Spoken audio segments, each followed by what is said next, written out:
Bonjour à tous, aujourd'hui on va se pencher sur Pluribus, la nouvelle série de Vince Gilligan qui était entre autres scénariste, producteur et réalisateur sur Breaking Bad et Better Call Saul. Il a aussi officié sur les X-Files au poste de scénariste et producteur. Je vous raconte tout ça parce que le pédigré du créateur influence parfois la perception que certaines personnes vont avoir de l'œuvre.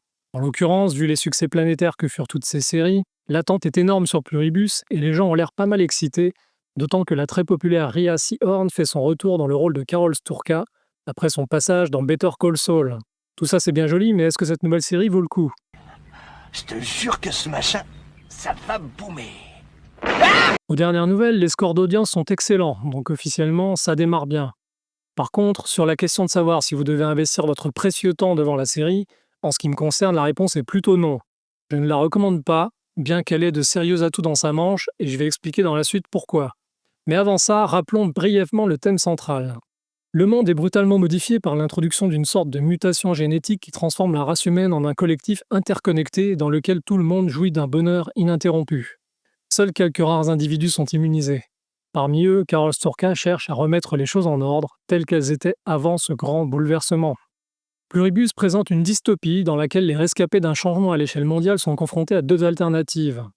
Conserver leur individualité et vivre dans l'isolation, ou bien suivre le plus grand nombre et se fondre dans une masse d'êtres sans aucun caractère au risque de s'y perdre. La série aborde les thèmes de la dictature du bonheur, du conformisme et de l'hygiénisme intellectuel qui mène à l'effacement des singularités pour laisser place à une sorte de communauté dont les membres n'ont aucune opinion, aucun désir et dont l'humeur est constante. Des robots bienheureux jusqu'à la nausée, obséquieux à souhait et aussi charismatiques que des endives. Toute ressemblance avec des comportements ou des situations observées dans notre société serait bien évidemment fortuite et je vous laisse le plaisir de tirer vos propres conclusions sur ce point. Que voulez-vous dire? Franchement, c'est très original et la profondeur des thèmes abordés par la série est vertigineuse. On y trouve une foule de questions morales et philosophiques qui vont s'imposer naturellement aux spectateurs alors que Carol découvre progressivement ce nouvel ordre mondial. Par exemple, le bonheur du plus grand nombre justifie-t-il le sacrifice d'une minorité? Mais aussi tout un tas d'interrogations beaucoup plus terre-à-terre relatives à la vie quotidienne des personnages. D'ailleurs, contrairement à ce que j'ai entendu, la série n'est pas particulièrement exigeante, ça reste très accessible et on y voit un peu ce qu'on veut. En tout cas, tout est fait pour que vous ayez le temps de vous interroger, car chaque épisode propose son lot de phases de contemplation et de vide qui invitent à la réflexion et à la projection. On en vient régulièrement à se demander, mais qu'est-ce que j'aurais fait à la place de Carol? Moi, j'aurais par exemple tout misé sur l'autonomie. J'aurais demandé des cours de tir à l'arc, de chasse, de pilotage d'avion, etc. Bref, vous voyez, il y a de quoi conjecturer et s'amuser pendant des heures. Dans ce nouveau monde, le collectif en lui-même constitue la grande énigme de la série. D'où vient cette espèce de virus? Quel est son objectif final? Qui l'a envoyé et pourquoi? Ces êtres sont-ils aussi pacifiques qu'ils le disent? Les questions ne manquent pas et c'est en grande partie ce qui fait le sel de la série. Ce qui amène une autre question: comment les différents personnages vont-ils réagir à ce bouleversement? Sans trop en révéler, plusieurs caractères diamétralement opposés sont mis en avant. Parmi ceux-ci, on a Carol, bien sûr, qui est assez hostile au collectif, dont elle se méfie, bien qu'elle en soit totalement dépendante. Il y a Monsieur Diabaté, un individu jovial et pragmatique, qui voit ce changement d'un bon œil et qui a décidé d'en profiter au maximum. On a aussi un petit groupe qui a décidé de simplement baisser les bras et de vivre dans une sorte de déni. Et enfin, nous avons le Paraguayen Manuzos qui applique la politique du zéro contact avec l'ennemi et qui a opté pour le survivalisme le plus extrême. Un Gus qui a des couilles. La série est produite pour Apple TV, donc attendez-vous à la grande classe au niveau des cadrages et de la photo, un peu comme c'est le cas dans Severance. L'esthétique est particulièrement léchée et les plans sont extrêmement graphiques, pensés comme des photos prêtes à encadrer, avec une caméra souvent statique et des lignes directrices qui structurent l'espace avec précision. Pas mal, ça.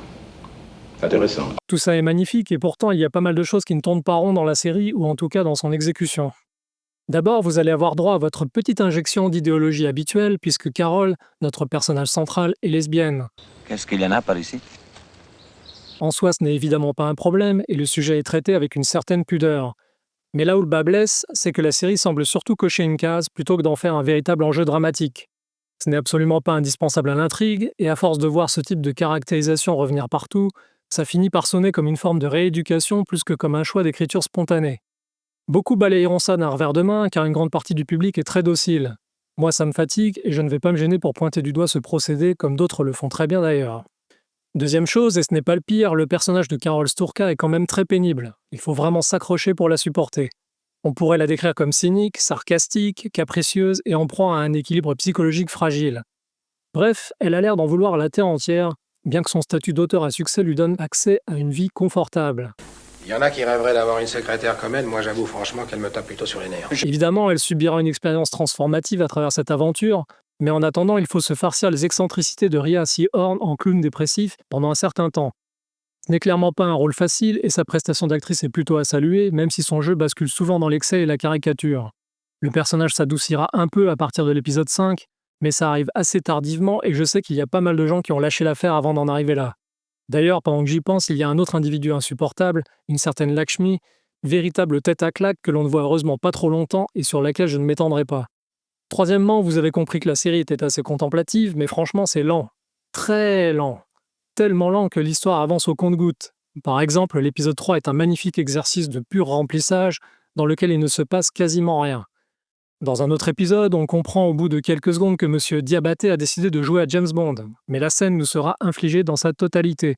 Vous allez vous farcir toute sa partie de poker au casino, que ça vous plaise ou non. Aidez-moi, sortez-moi de là! En réalité, Pluribus souffre de problèmes d'écriture assez graves. La situation est tellement originale et mystérieuse, le suspense est tellement épais, que le créateur a manifestement décidé de se reposer uniquement sur ce concept, tout en traitant par-dessous la jambe les éléments déclencheurs ou accélérateurs de son histoire. Par exemple, le scénario dit que le virus doit sortir d'un laboratoire. Comment croyez-vous que ça arrive ? Un des rats utilisés pour les tests devient tout raide et fait le mort. Une des chercheuses, isolée par sa combinaison spéciale, veut vérifier qu'il est bien mort en le palpant avec ses doigts. Et là, l'andouille décide de retirer son gant sous prétexte qu'il est trop épais pour bien faire la palpation. C'est un peu comme si un technicien en décontamination nucléaire décidait de se mettre en slip dans le réacteur parce qu'il est un peu trop chaud. À ce stade, ils auraient mieux fait de nous sortir une histoire de pangolin ou de chauve-souris enragée, c'eût été plus crédible. J'ai eu mon compte d'idiotie, ça ira, tu pourrais aller ailleurs.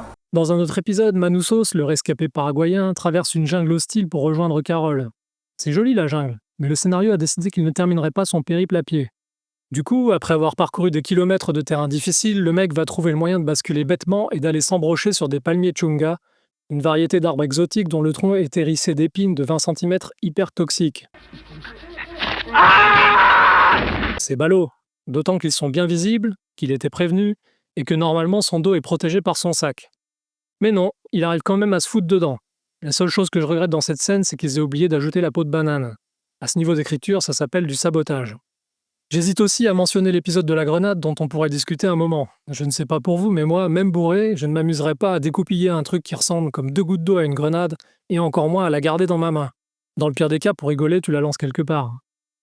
C'est quand même dommage de mettre en scène un concept aussi ambitieux pour ensuite saloper le travail sur les rares moments qui font avancer l'intrigue. Éblouis par la brillance de leur super idée, ils en oublient de soigner l'essentiel. Et là, on est clairement sur des cartons rouges qui sont autant de motifs de stopper net la série, parfois dès le premier épisode. Enfin, et c'est presque pire, Pluribus abuse du faux cliffhanger, un procédé de suspense factice qui fait monter la tension à la fin d'un épisode pour mieux la désamorcer dès le début du suivant. Vous pensez que ça va enfin décoller, mais non. C'était juste un pétard mouillé. C'est pas du boulot sérieux, les enfants. Si tout ça ne vous a pas calmé, c'est que Pluribus est fait pour vous et vous êtes fait pour Pluribus.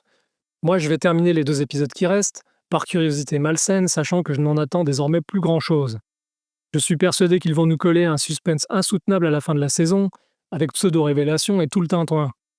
Et je suis presque sûr là aussi que toute la tension retombera comme un soufflet dès le début de la saison suivante. Si tant est qu'on s'en rappelle encore, vu les délais de production infernaux des séries ces dernières décennies. Après, je ne demande qu'à me tromper, car cette fiction avait quand même un sacré potentiel. Quoi qu'il en soit, pour le moment, elle ne tourne que grâce à sa prémisse très atypique et au brouillard qui entoure les tenants et aboutissants de son intrigue. On se demande où tout ça va nous mener, sachant que même si la qualité d'écriture venait à remonter d'un seul coup, il n'est même pas certain que la série tiendrait plusieurs saisons avec un concept pareil. Mais ça, l'avenir nous le dira. Voilà, c'est tout pour Pluribus, une série dont l'idée de base est stimulante, mais dont l'exécution bancale laisse à désirer. Ce sont des choses qui arrivent. Et moi, je vous dis à bientôt pour une nouvelle critique.